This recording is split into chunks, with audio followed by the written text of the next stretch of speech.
అందరూ తల వంచి ప్రార్థనలో ఏకీభవిద్దాం. ప్రార్థన. మహాగణుడ, మహోన్నతుడ, పరిశుద్ధుడైన మా పరమ తండ్రి, మీకు కృతజ్ఞతలు చెల్లిస్తున్నాము తండ్రి. మీ బిడ్డలుగా తండ్రి, మీ సన్నిధిలో మనం అందరినీ ఈ రాత్రికాల సమయమున మరి కుటుంబము ద్వారా తండ్రి మమ్మల్ని అందరినీ కూడా చేర్చినందుకే మీ కృతజ్ఞతలు చెల్లిస్తున్నాము దేవా. చల్లటి వాతావరణంలో మీ అమూల్యమైనటువంటి వాక్కులను పరిశీలనగా మేము ధ్యానించడానికి, మా పట్ల మీకున్నటువంటి అపారమైన ప్రేమను మేము గుర్తించడానికి తండ్రి సహాయాన్ని దయచేయండి. కూడి వచ్చిన ప్రతి బిడ్డ కూడా తండ్రి మీ మాటలు ఆలోచించడానికి, మా జీవితాలకు తగినటువంటి వాక్కులను తండ్రి మీరే నా ద్వారా ప్రసాదించమని క్రీస్తు పేరట ప్రార్థన సమర్పిస్తున్నాను తండ్రి. ఆమేన్. దేవుని మాటలు వినడానికి చేరి వచ్చిన మీ అందరికీ ప్రభు అయినటువంటి యేసుక్రీస్తు నామమున మీ అందరికీ కూడా హృదయపూర్వకమైనటువంటి వందనాలు తెలియజేసుకుంటున్నాను. బాగున్నారా? అందరూ ఎంత నీరసంగా ఉన్నట్టున్నారు? బాగున్నారా? గ్రేట్. మరి చివరి దాకా జాగ్రత్తగా శ్రద్ధగా మీరు అందరూ వినాలని కోరుకుంటున్నాను. యోహాను సువార్త 3వ అధ్యాయము 16వ వచనం. దేవుడు లోకమును ఎంతో ప్రేమించును. చాలు చాలు. ఇక్కడ రాయబడినటువంటి పదం చిన్నదే. ఇక్కడ దేవుడు లోకమును ఎంతో ప్రేమించును అని రాయబడింది. ఇప్పుడు ఈ మాటని కొంచెం లోతుల్లోకి వెళ్ళి మనం ఆలోచిద్దాం. అక్కడ కొలత ఏమన్నా చెప్పాడా? ఎంత ప్రేమించాడు అన్నదానికి కొలత ఏమన్నా చెప్పాడా? లేదు. ఎంతో ప్రేమించెను అని రాయబడింది. ఎంత అనేది మనం ఆలోచిస్తేనే మనకు అర్థమవుతుంది. ఇప్పుడు మనకి కొంత మనీ ఇచ్చి ఇది ఎంత అంటే టకటకా లెక్క పెడతాం. ఒకవేళ మనం నోటితో చేతితో లెక్క పెట్టలేకపోతే అవసరమైతే ఒక మిషన్ కనిపెట్టైనా సరే ఆ మిషన్ చేత లెక్కటిస్తాం మనీ, అంతే కదా? అలాగే మనం వాడేటటువంటి ప్రతి వస్తువును కూడా మనం లెక్కించలేనప్పుడు వాటన్నిటిని లెక్కించడానికి ఏదో ఒక పరికరంతో వాటిని లెక్కించే ప్రయత్నం చేస్తాం. అలాగే ఇక్కడ దేవుని ప్రేమ మన పట్ల ఎంత ఉంది అనే దాన్ని ఎప్పుడైనా మనం కొలత వేసి ఉంటామా? పోనీ అసలు ఆలోచించుంటామా? పోనీ దేవుడు నన్ను ఎంత ప్రేమించాడు అని ఎప్పుడైనా మనం ఆలోచించుంటామా అనేది మనం ఆలోచన చేయగలిగితే ప్రేమైనటువంటి వాళ్ళారా మనం ఎప్పుడు ఆలోచన చేసాము. ఎంతవరకు మనం చూస్తాము అని అంటే, ఏదో మన కుటుంబంలో ఒక సమస్య వచ్చిన దాన్ని బట్టి, మనకున్నటువంటి అవసరతలు తీరేటటువంటి దాన్ని బట్టి దేవునికి కృతజ్ఞతలు చెల్లిస్తాం, అంతవరకు సరిపెట్టుకుంటాం. మరలా ఏదో ఒక సమస్య వస్తే మొదట మనకు తీరినటువంటి ఆ సమస్యను బట్టి అప్పుడు బాగుంటాం. మరలా మన జీవితాల్లో సమస్యలు చోటు చేసుకునే సమయానికి మొదట మనకున్నటువంటి ప్రేమ, దేవుని పట్ల మనకున్నటువంటి కృతజ్ఞత ఏదైతే ఉంటుందో అది తర్వాత కనబడదు. కనబడుతుందా? కనబడదు. ప్రాక్టికల్ గా మన జీవితంలో మనం ఆలోచిస్తేనే మనకు అర్థమైపోతా ఉంటుంది. అలాగే ఇక్కడ మనం ఆలోచించినా ఆలోచించకపోయినా దేవుని ప్రేమ అనేది మనం లెక్కించలేనంతగానే ఉంది. ఎలాగో ఇప్పటి వరకు మీరు దేవుని ప్రేమ అనగానే ఒక కోణంలోనే మనం చూసుంటాం. దేవుని ప్రేమ అనగానే దేవుడు మన సమస్యలు తీర్చాడు, మనకున్నటువంటి అప్పులు తీర్చాడు, లేదంటే మనకున్నటువంటి వ్యాధులను తీర్చాడు, లేదంటే మన కుటుంబాలను ఆశీర్వదించాడు. అదంతా కూడా ప్రేమే. ఇదంతా మనకు కనిపించేటటువంటి ప్రేమ. కనిపించేది ఎవరికైనా కనపడుతుంది, ఎవరికైనా అర్థం అవుతుంది. కానీ ఇక్కడ మనకు కనిపించినటువంటి ఒక ప్రేమ ఉంది, అది అసలైనది. ఇప్పుడు ఇప్పటి వరకు మనం చూసినటువంటివన్నీ కూడా మన సమస్యలు తీరటం కానీ ఇవన్నీ శాశ్వతం కాదు, కొంతకాలమే ఉంటాయి. ఈ భూమి మీద 60-70 సంవత్సరాలు మనం బ్రతుకున్నంత వరకే ఇవి వస్తూ ఉంటాయి, పోతా ఉంటాయి. చుట్టం చూపు అన్నట్టుగా మనకు వచ్చే సమస్యలు వస్తూ ఉంటాయి, మరలా పోతా ఉంటాయి, మరలా వస్తూ ఉంటాయి, మరలా పోతా ఉంటాయి, అవునా? కానీ అసలు నిజమైనటువంటి ప్రేమ అనేటటువంటిది శాశ్వతమైనది, అది పానిది, అది అంతము లేనిది. మరి ఆ దేవుని ప్రేమ, అందుకే అక్కడ రాయబడినటువంటి పదం ఏంటంటే దేవుడు లోకమును ఎంతో ప్రేమించను. ఎంత ప్రేమించాడు అనేది ఇప్పుడు లోతుల్లోకి వెళ్ళి మనం ఆలోచన చేద్దాం. ప్రేమైనటువంటి వాళ్ళు ఇప్పుడు ఒక మనిషి భూమి మీద బ్రతకాలి అని అంటే, పుట్టినప్పటి నుంచి చనిపోయేంత వరకు ఒక మనిషి బ్రతకాలంటే మనిషి పీల్చడానికి ఏం కావాలి? గాలి కావాలి. తినటానికి ఏం కావాలి? ఆహారం కావాలి. త్రాగడానికి ఏం కావాలి? నీరు కావాలి. అయితే ఈ మూడు ఎలా వస్తున్నాయి అని మనం ఎప్పుడైనా ఆలోచించుంటామా? ఏదో సింపుల్ గా దేవుడిచ్చాడు అని అనుకుంటాం తప్ప, దేవుడిచ్చాడు అని అనుకుంటాం తప్ప లోపలికి వెళ్ళి అసలు ఇవి ఎలా వస్తున్నాయి, అసలు ఎలా పాసిబుల్ అవుతుంది ఇదంతా అని ఎప్పుడైనా మనం ఆలోచించామా? ఒక మనిషి ఏదైనా తనకు ఉన్నటువంటి జ్ఞానంతో ఏదైనా ఒక వస్తువు కనిపెడితే అసలు దీన్ని ఎలా కనిపెట్టాడు అని ఆశ్చర్యంగా మనం ఫీల్ అవుతాం. కానీ మనం పీల్చేటటువంటి గాలి, మనం త్రాగేటటువంటి నీరు, అలాగే మనం తినేటటువంటి ఆహారం, ఈ మూడు ఎలా వస్తున్నాయి, ఎంత అద్భుతంగా దేవుడు చేశాడు అనేటటువంటిది మనం ఎప్పుడు ఆలోచించము. ఇప్పుడు ఫర్ ఎగ్జాంపుల్ కి మనం తినేటటువంటి ఆహారం గురించే మనం ఆలోచిద్దాం కొద్ది నిమిషాలు. ఇప్పుడు మనం తినాలంటే మనకేం కావాలి? మన ప్రాంతంలో ఎక్కువగా మనకు పండేటటువంటి పంట ఏంటి? వరి. ఒక్కొక్క దేశంలో ఒక్కోలా ఉంటది. ఒక చోట వరి పండుతుంది, ఒక చోట గోధుమ పండుతుంది, ఇంకో చోట ఇంకోటి పండుతూ ఉంటది. అయితే మనిషి బ్రతకాలంటే మనిషి ఆహారం తినాలి, అన్నం తినాలి.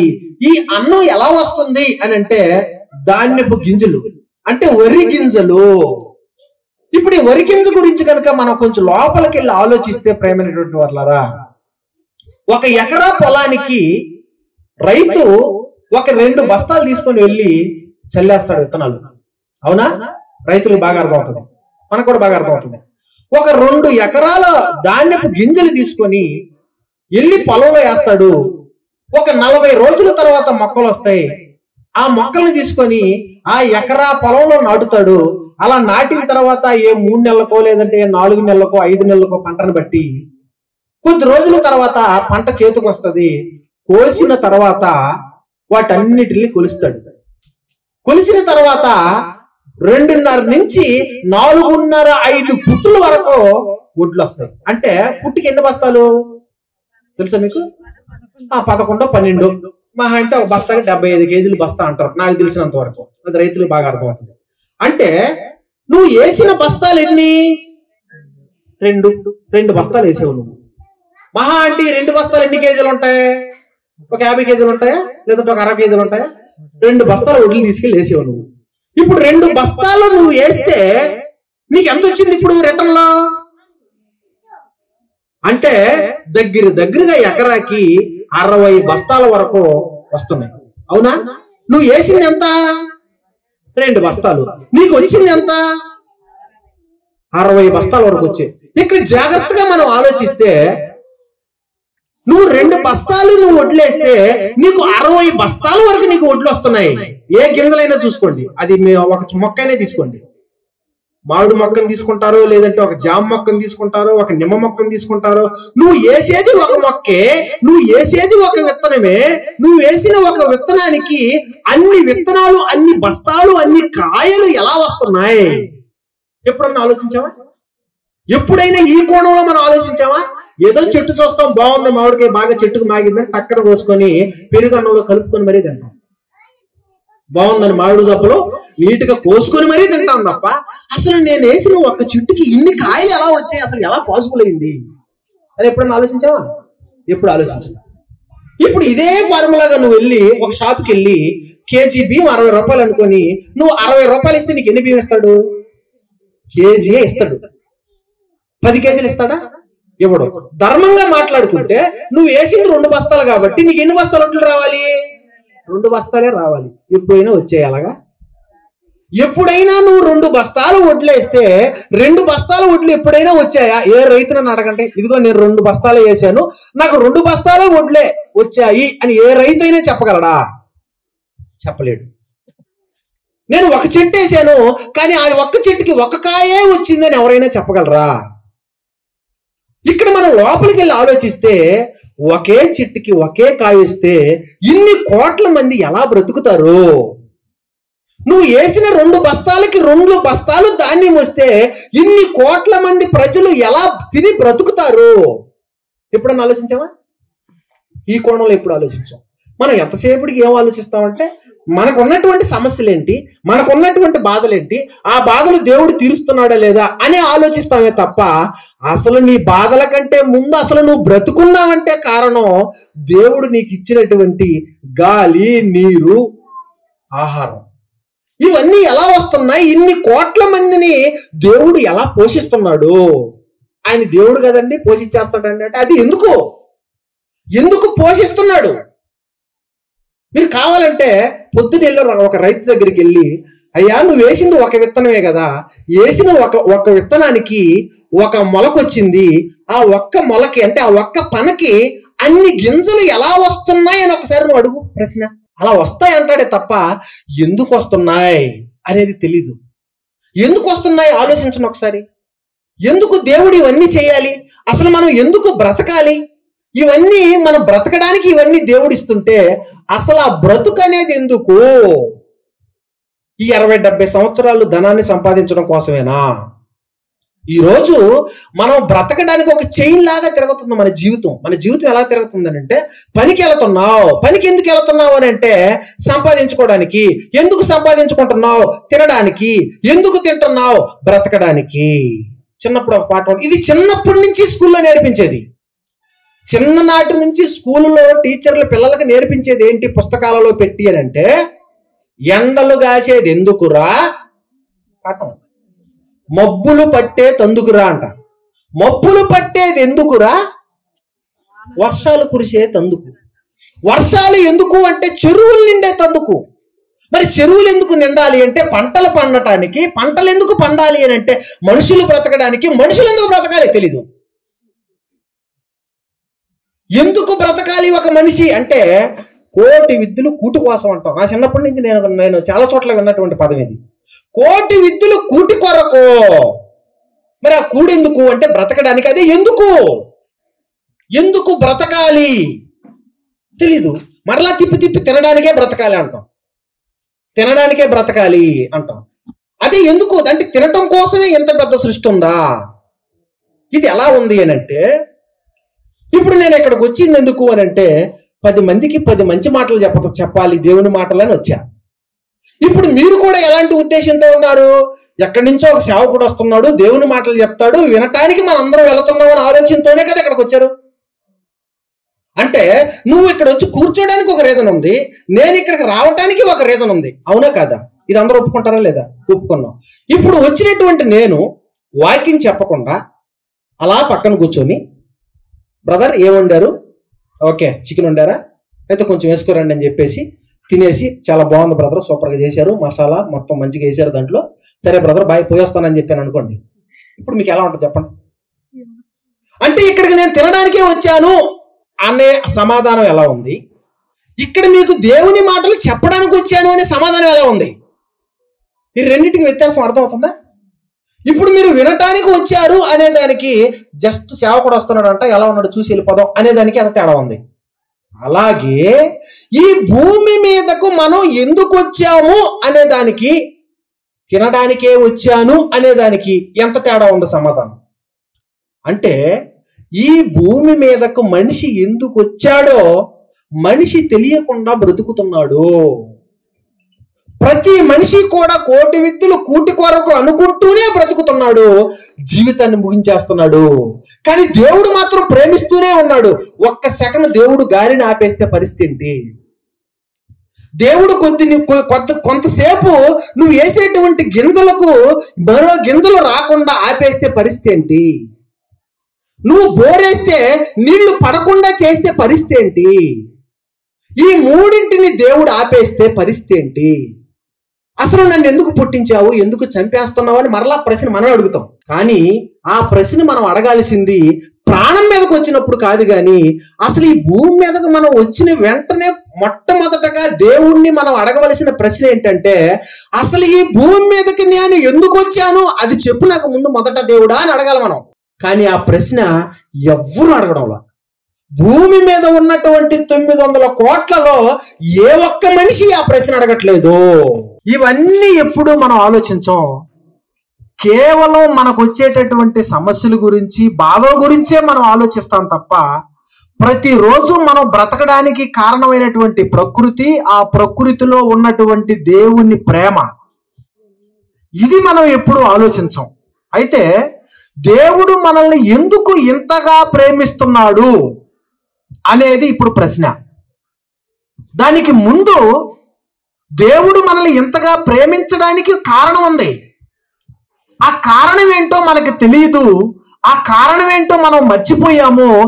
ఎవరో మనకి చెప్పకపోవటం వలన, మనము కూడా ఆలోచించకపోవటం వలన అసలు మనం ఈ భూమి మీదకి ఎక్కడి నుంచి వచ్చాము, ఈ భూమి మీదకి మనం ఎందుకు వచ్చాము అనేటటువంటి విషయాలు మనం తెలియకుండా కోటి విత్తులు కూటి కొరకు అనుకుంటూనే బ్రతుకుతున్నాం.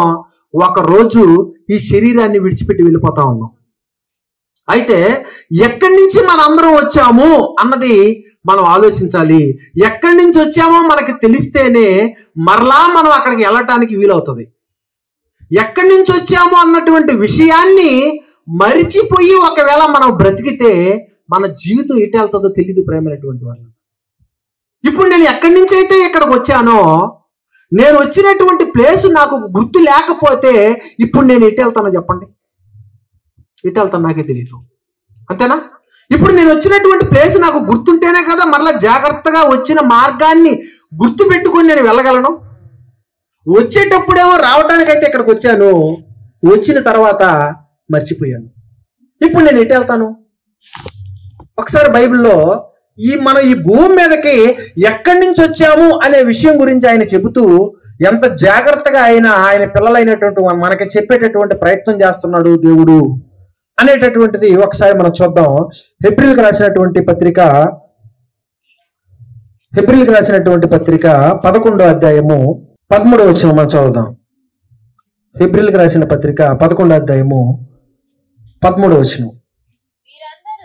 వీరందరూ ఆ వాగ్దాన ఫలము అనుభవింపకపోయినను దూరము నుండి చూచి వందనము చేసి తాము భూమి మీద పరదేశులమును యాత్రికులనై ఉన్నామని ఒప్పుకొని విశ్వాసము గలవారై మృతి నొందిరి. ఏమంటున్నాడు ఇక్కడ? భూమి మీదకు వచ్చినటువంటి ప్రతి మనిషి ఎవరట? యాత్రికుడు. అంటే ఎక్కడికి వచ్చాం మనం? యాత్రకు వచ్చాం. ఎక్కడికి వచ్చాం? యాత్రకి. అంటే భూమి మీదకు యాత్రకు వచ్చాము. అంటే ఈ భూమి మీద మనం ప్రయాణంలో ఉన్నాము. ఈ భూమి మీద మన అందరం యాత్రలో ఉన్నాము. ఒకరోజు ఈ భూమి మీద అడుగు పెట్టాము, ఒకరోజు ఈ భూమి మీద నుంచి అడుగు తీసేస్తాం. అంటే మనం ప్రతిరోజు ప్రయాణం చేస్తా ఉంటాం. అందరికి బాగా తెలుసు. ఉదయం లేచినప్పటి నుంచి ప్రతిరోజు ప్రతి మనిషి ప్రయాణం చేస్తా ఉంటాడా లేదా? ఉదయం లేస్తే ప్రయాణం. అలా హైవే ఎక్కాము అంటే ఎన్ని వెహికల్స్ పోతుంటాయి. మనమైనా రెస్ట్ తీసుకుంటాం కానీ హైవే మాత్రం రెస్ట్ తీసుకోదు అసలు. అంటే దానికి రెస్ట్ లేకుండా జరుగుతుంది అని అంటే ఎప్పుడు మనం ప్రయాణంలోనే ఉంటున్నాం. ఉదయం నుంచి సాయంత్రం వరకు డ్యూటీకి వెళ్ళి వచ్చేది అదొక ప్రయాణం. అది రోజు ప్రయాణం. ఒక గంట ప్రయాణం, ఒక రోజు ప్రయాణం, ఒక వారం ప్రయాణం, ఒక నెల ప్రయాణం, సంవత్సరము ప్రయాణం. ఇలా యాత్రలో ప్రయాణం అనగానే రోజుల్లో ఉంటది, యాత్రలు అనగానే వారాల్లోనూ నెలల్లోనూ ఉంటది. ఇప్పుడు ప్రయాణాన్ని కొనసాగించడం కోసం ఎంతో మంది ప్రతిరోజు ప్రయాణం చేస్తున్నారు. ఎక్కడెక్కడికో దేశంలో ఉండేటటువంటి ప్రతి దేశానికి ఏదో ఒక పని మీద ప్రయాణాన్ని కొనసాగిస్తున్నారు, మరలా తిరిగి వస్తున్నారు. అయితే వీళ్ళందరూ గుర్తుపెట్టుకుంటున్న విషయం ఏంటంటే మేము యాత్రలో ఉన్నాము, మేము ప్రయాణంలో ఉన్నాము. ఇప్పుడు ట్రైన్ ఎక్కినటువంటి నువ్వు బస్సు ఎక్కినటువంటి నువ్వు, ఫ్లైట్ ఎక్కినటువంటి నువ్వు, ప్రయాణంలో ఉన్నటువంటి నువ్వు తింటా అక్కడే కూర్చుంటామా? తింటా అక్కడే కూర్చుంటామా? ట్రైను రన్నింగ్ లో ఉంటది, ట్రైన్లో మనం ఉంటాం. మధ్య మధ్యలో మనకు ఆకలేస్తే వేడివేడి సమోసా, వేడివేడిగా ఉడకేసిన గుగ్గిళ్ళు, ఉడకేసిన వేరుశెనగ, ఇవన్నీ మన దగ్గరకు వస్తూ ఉంటాయి. ఇప్పుడు ట్రైన్లో కూర్చున్నటువంటి మనము తింటా ట్రైన్లో కూర్చుంటే ఎలా ఉంటది? స్టాప్ వచ్చింది, దిగాలి. స్టాప్ వచ్చినప్పుడు దిగాలి, ఎందుకంటే నువ్వు ప్రయాణంలో ఉన్నావు కనుక దిగేయాలి. ఆ విషయాన్ని నువ్వు మర్చిపోతే కనుక ట్రైన్లోనే ఉంటావు. ఒకవేళ ట్రైన్లో నేను ఉంటానన్నా ట్రైన్ ఒక స్టాప్లో ఆగుతుంది, ఎవరో ఒక నిన్ను ట్రైన్ నుంచి బయటకు గెంటేస్తారు. అవునా కదా? అలాగే ఈ భూమి మీద మన అందరం ప్రయాణంలో ఉన్నాము, భూమి కూడా రన్నింగ్ లోనే ఉంది. ఈ విషయం తెలుసా మీకు? మనకు ఒక రోజు ఎలా వస్తుంది? బస్సుకి టైర్లు తిరిగితేనే బస్సు ముందుకు కదులుతుంది, మనం అనుకున్న గమ్యస్థానానికి మనం చేరతాం. అలాగే భూమి మీదకి ఒక రోజు మనం వచ్చాము, భూమి కూడా తిరుగుతూ ఉంది. భూమి తన చుట్టూ తాను భూమి తిరుగుతూ ఉంది. అంటే భూమి కూడా బస్సుకి ఏ విధంగా అయితే చక్రాలుండి బస్సు కదులుతుందో, అలాగే భూమి మీద మన అందరం కొద్ది రోజులు ప్రయాణంలో ఉండగా భూమి కూడా తిరుగుతూ ఉంది. అయితే ఒకరోజు మనం మాత్రం ఈ భూమిని విడిచిపెట్టి దిగేస్తాం. మనకి ఇక్కడ గుర్తు ఉండవలసినటువంటి విషయం ఏంటి అని అంటే, మన అందరము ప్రయాణంలో ఉన్నాం. ప్రయాణంలో ఉన్న మనము ఒకరోజు స్టాప్ వస్తే దిగేస్తాం. అదే మరణం, అదే చావు. ఆ రోజు మన జీవితంలో వచ్చిన రోజున మనం ఈ భూమిని విడిచిపెట్టి వెళ్ళిపోతాం, అది ఖచ్చితం. అయితే ఎక్కడి నుంచి వచ్చామో తెలియకుండానే వెళ్ళిపోతున్నాం, అది ఇక్కడ బాధాకరమైనటువంటి విషయం. ఎక్కడి నుంచి వచ్చామో మనకి తెలియకపోతే చాలా ప్రమాదం. ప్రేమైనటువంటి వారు, చాలా ప్రమాదం. కింద చదువుదాం మాటని, కింద చదువుదాం. వారు ఏ దేశము నుండి వచ్చిరో ఆ దేశమును జ్ఞాపకమందుంచుకున్న ఎడల మరలా వెళ్ళుటకు వారికి వీలు కలిగి ఉండును. అయితే వారు మరి శ్రేష్టమైన దేశమును అనగా పరలోక సంబంధమైన దేశమును కోరుచున్నారు.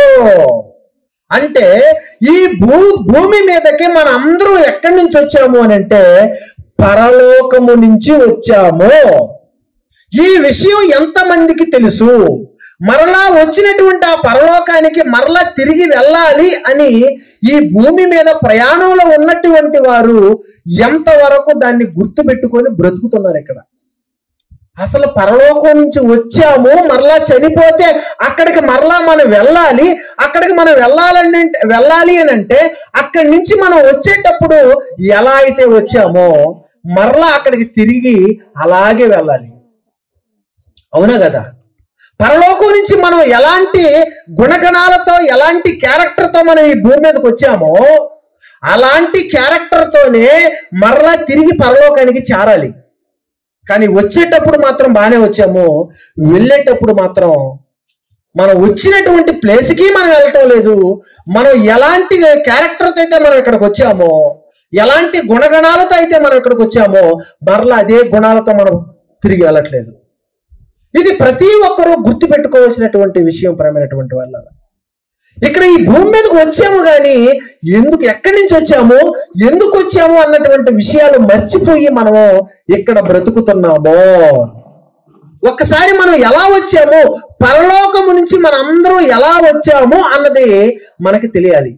అంటే పరలోకములో ఉన్నటువంటి మనము, ఆత్మలుగా ఉన్నటువంటి మనము ఆదాము అనేటటువంటి ఒక వ్యక్తిలోకి మనం వచ్చాము.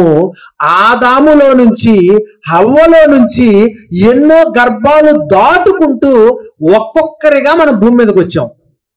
అయితే ఇక్కడికి ఎందుకు వచ్చాము అని అంటే భూమి మీద బ్రతికినంత కాలము పరిశుద్ధంగా బ్రతకడానికే మనం ఈ భూమి మీదకి వచ్చాము.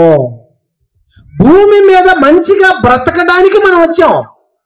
పాపాలు చేసి దేవునికి వ్యతిరేకంగా బ్రతికి నరకానికి పోవటానికి మనం ఈ భూమి మీదకి రాలేదు. కానీ దేవుని పిల్లలుగా, దేవుడు ఎలాంటి గుణగణాలైతే కలిగి ఉన్నాడో, దేవుడు పరిశుద్ధుడు గనుక, ఆయన ఆత్మ గనుక ఆయనకు పుట్టినటువంటి మనము కూడా ఆత్మలము, మనము కూడా ఈ శరీరములో భూమి మీద బ్రతికినంత కాలము ఈ భూమి మీద పరిశుద్ధంగా బ్రతికి ఎక్కడి నుంచి అయితే వచ్చామో అక్కడికి మరలా తిరిగి వెళ్ళిపోవాలి. ఈ విషయం ఎంతమందికి తెలుసు? ఈ విషయము ఎంతో మందికి తెలియదు గనుకనే యేసుక్రీస్తు అనేటటువంటి ఆయన 2000 సంవత్సరాల క్రిందట ఈ భూమి మీదకి వచ్చి ఆత్మయే జీవింపజేయుచున్నది అని చెప్పాడు. ఆత్మ విషయమైనటువంటి వారు ధన్యులు అని చెప్పాడు. ఆత్మకు సంబంధించినటువంటి ఎన్నో విషయాలు ఆయన చెప్పి ఈ భూమి మీదకి మనం ఎందుకు వచ్చాము, ఈ భూమి మీద ఎలా బ్రతకాలి, చనిపోయిన తర్వాత ఏం జరుగుతుంది, ఎక్కడి నుంచి వచ్చాము, మరలా ఎక్కడికి వెళ్ళాలి అనేటటువంటి విషయాలన్నీ చెప్పేటటువంటి ప్రయత్నంలో ఆయన చనిపోయాడు. అంటే ఈ భూమి మీదకి ఎందుకు వచ్చామనే విషయాలు మనం మర్చిపోయి బ్రతుకుతున్నాము అని అంటే పాపం చేస్తున్నాం. అలా మనల్ని ఆ పాపము నుంచి తప్పించి మరలా మనందరినీ పరిశుద్ధులుగా, ఎలా అయితే మనం పరలోకం నుంచి ఎలాంటి గుణగణాలతో అయితే భూమి మీదకి వచ్చామో అలాగే మరలా తిరిగి వెళ్ళేలా మనల్ని పరిశుద్ధులుగా తీర్చిదిద్దడానికి యేసుక్రీస్తు శిలువలో చనిపోయాడు. కేవలం ఆ విషయం మనకు చెప్పడం కోసం, మన పాపాలను కడగడం కోసం యేసుక్రీస్తు ఆయన భూమి మీదకి వచ్చాడు. అందుకే ఆయన ఫైనల్ గా చెప్పినటువంటి మాట ఏంటంటే, ఎక్కడి నుంచి వచ్చామో అన్నటువంటి విషయం మనం మర్చిపోయాము. అంటే మనం వచ్చిన మార్గాన్ని మర్చిపోయాము. ఆ మార్గమే యేసుక్రీస్తు అయ్యాడు. చివరిగా ఆ మాట చూసుకొని నేను ముగించేస్తాను. యోహాను సువార్త 14వ అధ్యాయము, ఆ మాట చదువుతారా? మీ అందరూ తెలిసిన మాట అది. యోహాను సువార్త 14వ అధ్యాయము 6వ వచనం చదువు. యేసు నేనే మార్గమును సత్యమును జీవమును, నా ద్వారానే తప్ప ఎవడును తండ్రి యొద్దకు రాడు. అంటే ఎక్కడి నుంచి వచ్చామో అన్నటువంటి మార్గం మనం మర్చిపోయామో, ఏ దేశం నుంచి వచ్చామో ఆ దేశాన్ని మర్చిపోయామో, ఆ మార్గాన్ని మనం మర్చిపోయి బ్రతుకుతున్నామో. మరిచిపోయినటువంటి ఆ మార్గాన్ని మరలా మనకు ముందుండి నడిపించేటటువంటి మార్గం అయ్యాడు యేసుక్రీస్తు. అందుకే నేనే మార్గము, నేనే జీవము, నేనే సత్యము అన్నాడు. ఇప్పుడు ఎబ్రీ పత్రికలో చూసి మరలా నేను ముగించేస్తా. ఎబ్రీ పత్రిక బాగా గుర్తుపెట్టుకోవాల్సినటువంటి విషయం ఏంటంటే, ఈ భూమి మీదకి మనం ఎక్కడి నుంచి వచ్చాము అనే విషయము మనము చనిపోయే అంత వరకు మనం గుర్తు పెట్టుకొని, ఎలా అయితే పరలోకం నుంచి మనం భూమి మీదకి వచ్చామో, ఎలాంటి క్యారెక్టర్తో అయితే వచ్చామో అలాంటి క్యారెక్టర్తోనే మరలా తిరిగి వెళ్ళాలి. ఎలాంటి గుణగణాలతో అయితే ఈ భూమి మీదకి మనం వచ్చామో అలాంటి క్యారెక్టర్ లేకుండా ఏ వ్యక్తి అయినా చనిపోతే వచ్చినటువంటి పరలోకానికి మనం వెళ్ళాం. ఇది తథ్యం. కనుక ప్రతి ఒక్కరూ పరిశుద్ధంగా బ్రతకడానికే ప్రయత్నం చేయాలి. ఎంత కష్టమైనా, ఎంత బాధ అయినా, ఎంత శ్రమ అయినా పరిశుద్ధులుగా మనం బ్రతకడానికే మనం ప్రయత్నం చేయాలి. పరిశుద్ధులుగా బ్రతకడం కోసమే మనం శ్రమ పడాలి. దానికోసమే మనం ఆలోచించాలి. చివరికి పరిశుద్ధులుగానే చనిపోవాలి. అలా చనిపోతేనే ఎక్కడి నుంచి అయితే మనం వచ్చామో మరలా తిరిగి అక్కడికి వెళ్ళిపోతాం. ప్రేమైన వాళ్ళ, ఏ మాత్రం మనం పరిశుద్ధులుగా బ్రతకకుండా ఒకవేళ మరణిస్తే మనం వచ్చినటువంటి మార్గానికైతే ఏ మనిషి వెళ్ళడు. అక్కడికి వెళ్ళాలంటే మనకు పరిశుద్ధత కావాలి. ఆ పరిశుద్ధత వైపు మనల్ని నడిపించేది ఎవరయ్యానంటే ఒకే ఒక్క మార్గం, ఆయనే యేసుక్రీస్తు. ఇప్పుడు ఆ మాట చూసి ముగించేస్తా. ఎబ్రీ పత్రిక 11వ అధ్యాయము చదువు. నేను వాగ్దాన ఫలము అనుభవింపకపోయారు కనుక అక్కడి నుంచి చదువు. వీరందరూ ఆ వాగ్దాన ఫలము అనుభవింపకపోయినను దూరము నుండి చూసి వందనము చేసి తాము భూమి మీద పరదేశులమును యాత్రికులమునై ఉన్నామని ఒప్పుకొని విశ్వాసము గలవారై మృతి నొందిరి. అంటే ఎక్కడి నుంచి అయితే వచ్చామో ఆ విషయాన్ని గుర్తు పెట్టుకొని విశ్వాసంగా బ్రతికి, వాళ్ళున్న కాలంలో యేసుక్రీస్తు రాలా. వాళ్ళున్నటువంటి కాలంలో యేసుక్రీస్తు రాలేదు. ఆయన వాళ్ళున్నటువంటి కాలంలో యేసుక్రీస్తుని ఆయన వస్తాడని ఎదురు చూశారు. ఆ కాలంలో యేసుక్రీస్తు రాలేదు. కానీ విశ్వాసంతో బ్రతికారు, పరిశుద్ధులుగా బ్రతికారు. చివరికి విశ్వాసంతోనే మృతి నొందారట. మనము కూడా యేసుక్రీస్తునందు విశ్వాసం ఉంచి మనందరము కూడా ఎక్కడి నుంచి వచ్చామనే విషయాన్ని గుర్తుపెట్టుకొని పరిశుద్ధులుగా మనం బ్రతికితే తిరిగి మనం ఎక్కడికి వెళ్ళిపోతాం మరలా అంటే, ఎక్కడి నుంచి అయితే వచ్చామో మరలా తిరిగి అక్కడికే వెళ్ళిపోతాం ప్రేమైనటువంటి వాళ్ళం. కింద చదువుదాం. ఇలాగు చెప్పువారు తమ స్వదేశమును వెతుకుచున్నామని విశదపరుచుచున్నారు కారా. వారు ఏ దేశము నుండి వచ్చిరో ఆ దేశమును జ్ఞాపకమందుంచుకున్న ఎడల మరలా వెళ్ళుటకు వారికి వీలు కలిగి ఉండును. అయితే వారు మరి శ్రేష్టమైన దేశముననగా పరలోక సంబంధమైన దేశమును కోరుచున్నారు. ప్రతి ఒక్కరూ దేవుని బిడ్డలుగా మనం గుర్తుపెట్టుకోవాల్సిన విషయం ఏంటంటే, నువ్వు ప్రభు దగ్గరకు వచ్చింది దానికంటే ముందు నువ్వు భూమి మీదకి వచ్చింది పరిశుద్ధంగా బ్రతకడానికి భూమి మీదకి వచ్చావు. ఆ పరిశుద్ధతను పోగొట్టుకున్నాం గనుక మరలా తిరిగి ఆ పరిశుద్ధతను తెచ్చుకోవడం కోసమే యేసుక్రీస్తు ఆయన వచ్చాడు. మన పాపాలను కడిగాడు. యేసుక్రీస్తు దగ్గరకు వచ్చాము. వచ్చినటువంటి మనము పరిశుద్ధంగా బ్రతికి ఈ భూలోకంలో మనం కన్ను మూస్తే యేసుక్రీస్తు అనేటటువంటి మార్గము ద్వారా మరలా మనం వచ్చినటువంటి పరలోకానికి చేరతాం ప్రేమైనటువంటి వాళ్ళ. మరి పరిశుద్ధంగా బ్రతకాలి అని అంటే ఒక్క రోజులో మనం చెప్పుకునేటటువంటిది కాదు. ఎన్నో విషయాలు తెలుసుకోవాలి, ఎన్నో విషయాలు మనం నేర్చుకోవాలి, వాటన్నిటిని ఒక్కొక్కటిగా మనం పాటించాలి. అలా పాటిస్తూ ఎప్పటికప్పుడు మనం నెమరు వేసుకుంటూ, ఏ విధంగా అయితే ఒక జంతువు గడ్డి తిని నైట్ అంతా నెమరు వేసుకుంటూ ఉంటది, అలాగే మనం చనిపోయేంత వరకు దేవుడు చెప్పే మాటలు సేవకుల ద్వారా దేవుడు మనల్ని హెచ్చరిస్తూనే ఉంటాడు. ఆ మాటలు విన్న ప్రతిసారి పరలోకానికి ఎప్పుడు వెళతామా, అక్కడికి వెళ్ళాలంటే నేను పరిపూర్ణంగా నాలో పరిశుద్ధత వచ్చిందా లేదా, ఇంకా నేనేమైనా మార్చుకోవాలని ఎప్పటికప్పుడు పరిశీలన చేసుకుంటూనే ఉండాలి. కేవలం వినేసి విడిచిపెట్టి వెళ్ళిపోయి మరలా ఉదయం లేసి పనికి వెళ్ళిపోయి మరలా తినటం, పనికి వెళ్ళటం, తినటం, పడుకోవటం, మరలా ఉదయం లేయటం, మరలా పనికి పోవటం, మరలా రావటం, తినటం, ఇదే బ్రతుకైతే ఒకానొక రోజు మరణం అయితే తథ్యం. నువ్వు తిన్నా, పడుకున్నా, లేచినా నీ బ్రెయిన్లో ఏముండాలి అని అంటే, ఎంతవరకు నేను ప్రభువుకి నచ్చే విధంగా పరిశుద్ధంగా బ్రతుకుతున్నానా అని నువ్వు ఏ పని చేసినా ప్రతి క్షణం నువ్వు ఆలోచిస్తూనే ఉండాలి. అంటే పని చేసుకోకుండా ఆలోచిస్తూనే కూర్చోవాలనేది కాదు. ఏ విధంగా అయితే ఇక్కడ మనకు అప్పున్నా సరే, ఒక ఇల్లు కట్టాలనుకున్నా సరే, అది కట్టేంత వరకు, మన సమస్య తీరేంత వరకు ఎక్కడికి వెళ్ళినా అదే ఆలోచన, అవునా కదా? అప్పున్నాం అనుకోండి, అప్పెట తీరవాలి దాని గురించి ఆలోచిస్తూ ఉంటాం.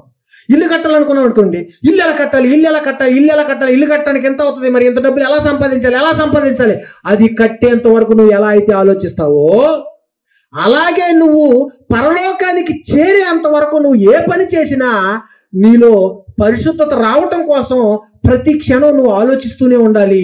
పరిశుద్ధత తెచ్చుకోవడం కోసం ఏమేం కార్యక్రమాలు అయితే నువ్వు చేయాలో అవన్నీ చేయటానికి ప్రతి క్షణం నువ్వు నెమరు వేసుకుంటూనే ఉండాలి. ఏ మాత్రం మనం నెమరు వేసుకోవటం ఆదమరిచామా మన పరిశుద్ధత పడిపోద్ది. పరిశుద్ధత పడిపోయింది అని అంటే మన పరలోకానికి చేరలేం ప్రేమైనటువంటి వాళ్ళ. కనుక ప్రతి ఒక్కరూ ఎక్కడి నుంచి మనం వచ్చాం, ఎందుకు వచ్చాం, మరలా చనిపోయిన తర్వాత ఎక్కడికి వెళ్ళిపోతాం అనేటటువంటి విషయాలు గుర్తుపెట్టుకొని ప్రతి ఒక్కరూ కూడా అలా బలపడుతూ ఇంకా ముందుకెళ్తారని ఆశిస్తూ, దేవుని చిత్తమైతే మరొక అంశంతో మన అందరం కూడా కలుసుకుందాం, ప్రార్థన చేసుకుందాం. మహాపరిశుద్ధుడా, మహాగణుడా, మీ కృతజ్ఞతలు చెల్లిస్తున్నాము తండ్రి. దేవా, ఒకనాడు ఈ భూమి మీదకి తండ్రి మేమందరం అడుగు పెట్టాం. మరి అడుగు పెట్టినటువంటి మేము మరి ఈ భూమి మీదకి ఎందుకు వచ్చాము అన్నటువంటి విషయాన్ని మరిచి, పరలోకం అనేటటువంటి దేశము నుంచి ఈ భూమి మీదకి మేము వచ్చిన లోకాన్ని మరిచి తండ్రి, కోటి విద్యలు కూటు కొరకే అన్నట్టుగా, తినడానికే బ్రతుకుతున్నాం అన్నట్టుగా తండ్రి ఇప్పటి వరకు బ్రతుకున్నాం తండ్రి.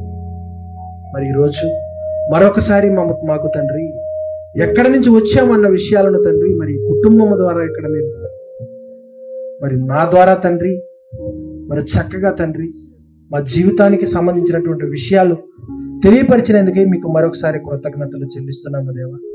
మరి విత్తబడినటువంటి వాక్యము ప్రతి హృదయంలో ఫలింపజేయలాగిన సహాయాన్ని దయచేయమని ప్రార్థిస్తున్నాం. మరి యొక్క కార్యక్రమానికి సహకరించినటువంటి మరి స్థానిక సంఘస్థులకు, మరి ఇక్కడ ఉన్నటువంటి రెవరెంట్ దైవజనులకు, అదేవిధంగా తండ్రి మరి ప్రార్థన కూడికను ఏర్పాటు చేసినటువంటి ఈ కుటుంబాన్ని బట్టి మీకు మరొకసారి కృతజ్ఞతలు చెల్లిస్తూ, మరి ఇలాంటి అనేక కార్యక్రమాల ద్వారా తండ్రి ఎన్నో కొత్త విషయాలు నేర్చుకుని తండ్రి మరి ఈ ప్రాంతంలో మీ బిడ్డలందరూ మరి స్థానిక సంఘంలో మరింతగా బలపడినట్లుగా సహాయాన్ని దయచేయమని, మీ బిడ్డలందరినీ ఇంకా బలంగా తీర్చిదిద్దగలిగేటటువంటి జ్ఞానంతో మరి సేవకుల్ని నింపమని, ఇంకా పరిపూర్ణంగా తండ్రి మరి చివరి దినాలలో గొప్పగా తండ్రి సేవ జరిగించడానికి తండ్రి మరి సహాయాన్ని దయచేయమని, మరి తోడుగా నడిపించమని, మరలా మా ప్రయాణంలో కూడా క్షేమంగా మమ్మల్ని చేర్చమని, వచ్చినటువంటి ప్రతి బిడ్డను దీవించమని ప్రార్థిస్తున్నాం. మరి ఎలాంటి వచ్చినటువంటి ప్రతి బిడ్డ కూడా తండ్రి మరి ఎలాంటి సమస్యలతో, ఆర్థిక పరమైనటువంటి ఇబ్బందులతో తండ్రి ఉన్నారు మాకైతే తెలియదు, కానీ సమస్తము ఎరిగినటువంటి దేవుడు మీరు దేవా. మరి ప్రతి కుటుంబాన్ని, ప్రతి బిడ్డను పేరు పేరున జ్ఞాపకం చేసుకోమని ప్రార్థిస్తున్నాం. మరి అనారోగ్యంతో ఉన్నటువంటి బిడ్డలకు తండ్రి ఆరోగ్యాన్ని ప్రసాదించండి. ఆర్థిక పరమైనటువంటి ఇబ్బందులో ఉన్నటువంటి వారికి తండ్రి మరి ఆర్థిక సహాయాన్ని దయచేయండి. ఈ బిడ్డలందరినీ జ్ఞానంతో నింపి తండ్రి మరి ఇంకా గొప్పగా మీలో ఎదగడానికి సహాయాన్ని దయచేయమని, మరి కుటుంబాలన్నింటినీ ఆశీర్వదించి నడిపించమని క్రీస్తు పేరట ఈ ప్రార్థన సమర్పిస్తున్నాను తండ్రి. ఆమేన్.